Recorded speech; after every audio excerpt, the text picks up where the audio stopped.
यीशु के जीवन में हम देखते हैं कि मत्ती रचित सुसमाचार 4वें अध्याय में 40 दिन के उपवास के बाद शैतान आ जाते हैं और यीशु को परीक्षा करते हैं और परखता है। और हम जानते हैं उस बात को जल्दी से हम देख लें। और मत्ती 4:3 में शैतान यीशु से बोलता है, यदि तू परमेश्वर का पुत्र है तो कह दे कि पत्थर रोटियां बन जाएं। लेकिन उस परीक्षा को, उस टेम्पटेशन को यीशु कैसे हैंडल करते हैं?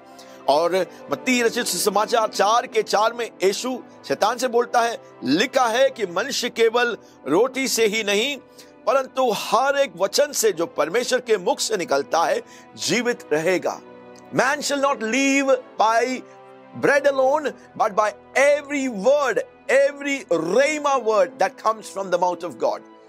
व्यवस्था विवरण उसके 8वें अध्याय 3 पद में परमेश्वर यीशु क्या करते हैं? परमेश्वर की आत्मा के द्वारा प्रकाशित उस लोगोस वचन से रेमा को निकालते हैं और उस रेमा से एक आत्मा के तलवार के समान शैतान के उस परीक्षा को काट देते हैं और बोलते हैं कि मनुष्य केवल रोटी से नहीं लेकिन परमेश्वर के मुंह से निकले हुए उस रेमा वचन से जीवित रहता है। उसके बाद फिर से शैतान यीशु की परीक्षा करते हैं और उसे पवित्र नगर ले जाते हैं और मंदिर के कंगूरे पर खड़ा करता है और बोलता है कि यीशु तू यहां से कूद जा, क्योंकि वचन में लिखा है कि वह तेरे विषय में अपने स्वर्गदूतों को आज्ञा देगा और तेरा पत्थर पांव पर ठेस न पहुंचेगा और तुझे सुरक्षित करेगा। इसलिए परमेश्वर के लोगोस वचन में तो ऐसा लिखा है, तो इसलिए यीशु तू कूद जा। लेकिन यीशु कैसे सामना करते हैं उसका?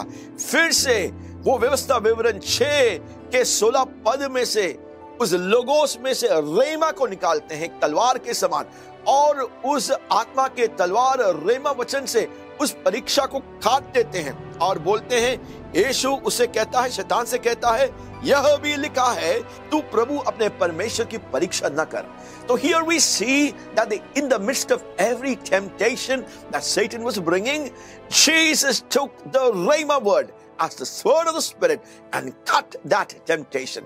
और तीसरे बार शैतान यीशु को एक बहुत ऊंचे पहाड़ पर ले जाता है और जगत के सारे राज्य और उसका वैभव दिखाकर बोलता है कि ये सब मेरा है और ये मैं यीशु तुझे दे दूंगा, बस इतना कर कि तू मेरा प्रणाम कर, तू मुझे वर्शिप कर, तो ये सब तुझे मैं दे दूंगा, तुझे क्रूस पे जाने का कोई जरूरत नहीं, मैं सब दे दूंगा। लेकिन फिर से यीशु क्या करते हैं?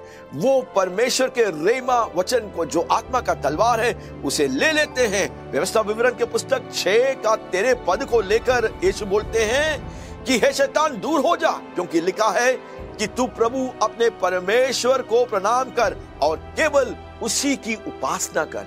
वाह, इतना महत्वपूर्ण बात है कि यीशु मसीह ने उस लोगोस वचन में से आत्मा की प्रेरणा के द्वारा, उस प्रकाशन के द्वारा रेमा वचन को एक तलवार के समान निकाला और शैतान के हर एक परीक्षा को काट दिया।